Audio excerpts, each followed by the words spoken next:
جمعے کے دن والدین کی قبر پر جانا، کیا جمعہ کے دن والدین میں سے کسی کی قبر کی زیارت کی کوئی خاص فضیلت ہے؟ ارسلان صاحب راولپنڈی سے۔ نہیں جناب، لوگ آج کل جمعے کے دن یا عید کے دن قبرستان جا رہے ہوتے ہیں، اس کی کوئی حیثیت نہیں ہے۔ کسی بھی دن جب چاہیں آپ قبرستان چلے جائیں، اپنے والدین یا بزرگوں کی قبر پہ بھی جا سکتے ہیں، ان کے لیے دعا کریں وہاں جا کے، اور قبرستان جانا چاہیے۔ حدیث میں آتا ہے زورھا فإنھا تذکر الآخرہ، قبرستان کی زیارت کیا کرو، اس سے آخرت کی یاد تازہ ہوتی ہے۔ لیکن اس کے لیے دن متعین نہیں ہے۔ جمعے کو اس نیت سے جانا کہ اس دن ثواب زیادہ ملے گا، تو یہ پھر بدعت ہے۔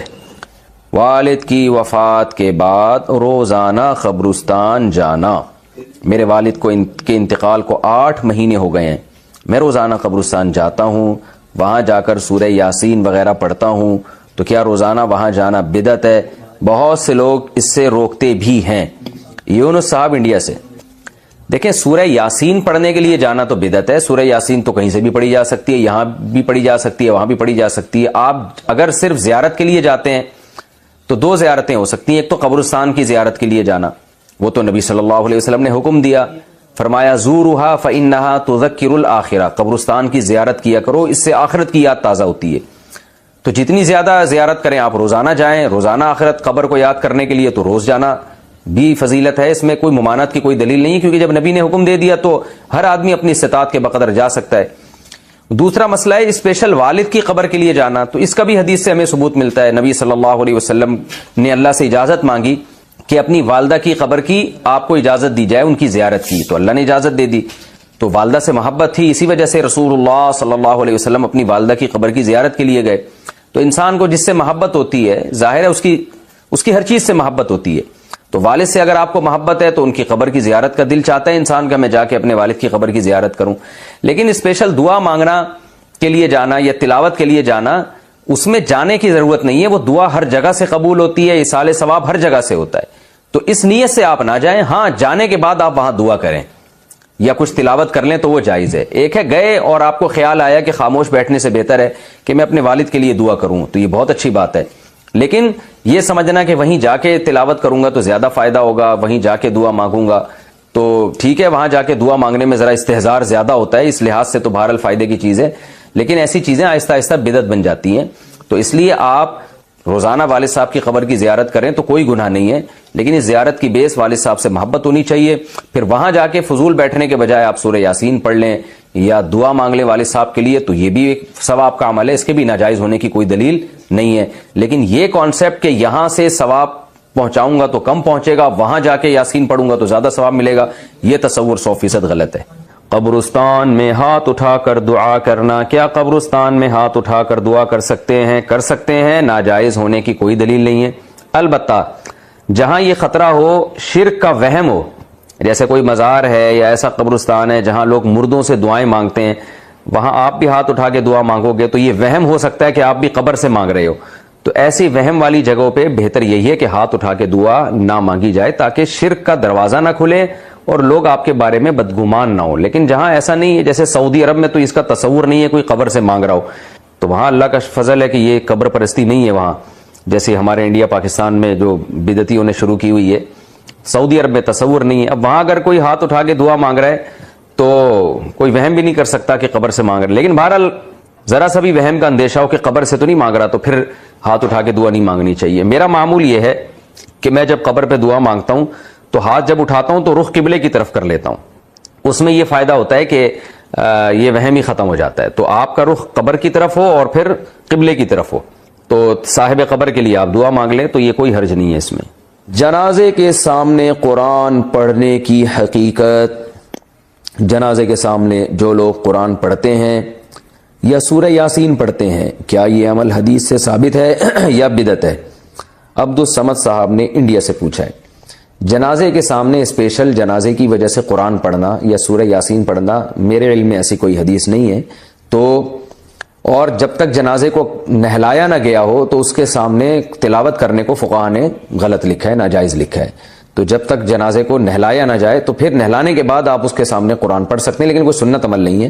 ہوتا یہ ہے کہ جب جنازے کو نہلا کے لایا جاتا ہے، گھر میں رکھا جاتا ہے، تو جب تک یعنی نماز جنازہ کے لیے لوگ جمع نہیں ہوتے، میت کو گھر میں رکھا جاتا ہے، تو اس دوران علماء یہ کہتے ہیں کہ اس کے پاس بیٹھ کے قرآن کی تلاوت کریں۔ وہ اس لیے کہتے ہیں کہ ورنہ اگر تلاوت نہیں کریں گے تو ادھر ادھر کی فضول باتیں کرنا شروع کر دیں گے، لوگ غیبتیں بھی شروع کر دیتے ہیں۔ اب جنازہ رکھا ہوا ہے تو بہتر ہے نا کہ اللہ کو یاد کیا جائے، اللہ کا ذکر کیا جائے، آخرت کی یاد کو تازہ کیا جائے۔ تو علماء اس لیے کہتے ہیں کہ وہاں بیٹھ کے قرآن پڑھ لو، یا سورہ اخلاص پڑھ لو، سورہ یاسین پڑھ لو، کوئی بھی سورت پڑھ لو، تاکہ آپ فضول چیزوں میں اپنا ٹائم برباد نہ کریں، اس وجہ سے کہا جاتا ہے۔ اور اس میں پھر جنازے کے میت کے ایصال ثواب کی نیت بھی کی جا سکتی ہے، کیونکہ اس میں بہرحال فقہا کا اختلاف ہے کہ میت کے لیے قرآن پڑھنا جائز ہے یا نہیں ہے۔ اور صدقے کے بارے میں تو ہمیں حدیث ملتی ہے کہ آپ صلی اللہ علیہ وسلم سے صحابیہ نے پوچھا فاتصدق عنہا، میری ماں کا انتقال ہو گیا، میں صدقہ کروں؟ آپ نے فرمایا ہاں۔ تو جمہور علماء نے اس سے استدلال کیا کہ جب صدقہ بھی ایک نیکی ہے تو وہ نیکی پہنچائی جا سکتی ہے میت کو، تو اس میں ایک علامت بیان کی ہے کہ کوئی بھی نیک عمل پہنچایا جا سکتا ہے، تو قرآن کی تلاوت بھی نیک عمل ہے۔ بعض فقہا کہتے ہیں کہ نہیں، صدقہ تو جائز ہے کیونکہ حدیث میں صدقے کا ذکر ہے، تلاوت کا ذکر نہیں ہے، لہذا تلاوت جائز نہیں۔ تو اختلاف رائے ہے اس میں۔ بر صغیر میں چونکہ فقہ حنفی کو فالو کیا جاتا ہے، اور میری رائے میں فقہ حنفی کی دلیل بہت مضبوط ہے، کیونکہ احادیث میں آپ صلی اللہ علیہ وسلم نے ہمیشہ اصول یہ رہا ہے کہ جزئیے کے ضمن میں کلیات سکھائے جاتے ہیں۔ جیسے قرآن میں آتا ہے نا لا تقل لہما اف، ماں باپ کو اف مت کرو، تو یہ ایک مثال ہے، مطلب یہ کہ تکلیف نہ دو۔ تو اسی طرح جو حدیث میں آتا ہے صدقہ کر سکتے ہو میت کے لیے، تو ایک مثال ہے، مطلب یہ کہ کوئی بھی نیکی کی جا سکتی ہے۔ اور دوسری بات یہ کہ حنفیہ کا جو قول ہے نا، اس میں ذرا وسعت زیادہ ہے، اللہ کی رحمت کو آپ پھیلا دیتے ہیں کہ بھئی اگر میت کے لیے تلاوت بھی جائز ہونے کا ہم فتویٰ دیں گے تو اس سے اس بہانے لوگ تلاوت کریں گے، ثواب حاصل کریں گے، اور اللہ سے امید ہے کہ اللہ اس میت کو ثواب پہنچائے گا، تو اچھا ہے نا، اللہ کی رحمت سے اچھی امیدیں لگائیں۔ تو ویسے بھی شریعت کا مزاج ہے کہ جس چیز میں رحمت والا عنصر غالب ہو اس قول پہ آپ کو فتویٰ دینا چاہیے، یہ ہماری رائے ہے۔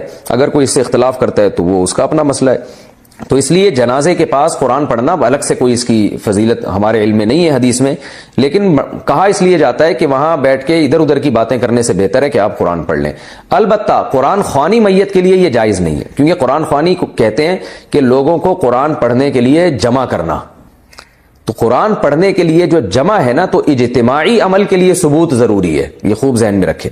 جیسے آپ اپنے طور پر 2 نفل کبھی بھی پڑھ لیں جائز ہے، لیکن اگر آپ لاؤڈ سپیکر میں اعلان کرتے ہو یا کارڈ چھپواتے ہو یا منادی کراتے ہو آؤ میں اشراق کے 2 نوافل پڑھ رہا ہوں، تمام حضرات سے گزارش ہے کہ مسجد میں آ جائیں، اب یہ اجتماعی عمل بن گیا، یہ بدعت ہو جائے گا۔